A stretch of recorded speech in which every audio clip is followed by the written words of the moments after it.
Hey folks, I'm Morgan Springlace. I'm a 20-year veteran of the U.S. Army, and I'm also a fantasy fiction author. I've been talking about how I bring military tactics that have been seen in contemporary force and in history into the stories that I write. To follow on with my series about the offensive forms of maneuver, now I'd like to talk a bit about the defense. There are three main types of defensive operations: an area defense, a mobile defense, and a retrograde.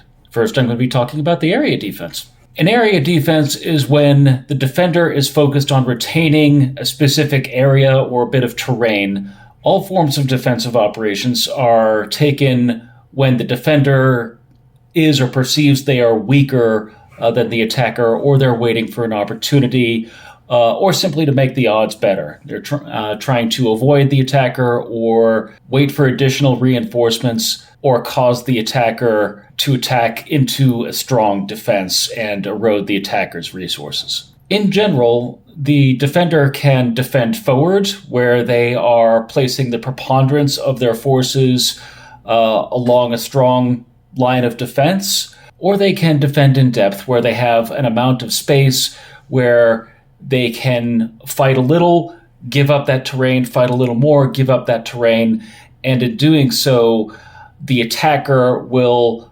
absorb casualties and expend resources, but fail to engage the defender in a decisive engagement.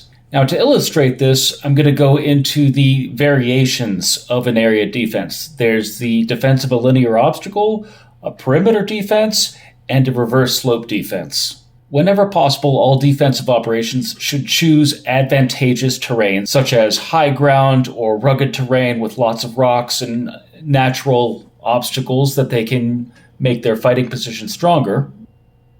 An example of a defense in depth is during the prelude of the Battle of the Cerna Hills and its decisive engagement in my first book, The Witches of Cerna. An example of defending forward would be the Battle of Adernarn in my second book, Unseen Wrath, along with the battles of Vercingetorix and Keppa, also in Unseen Wrath. Come check them out. Thanks so much.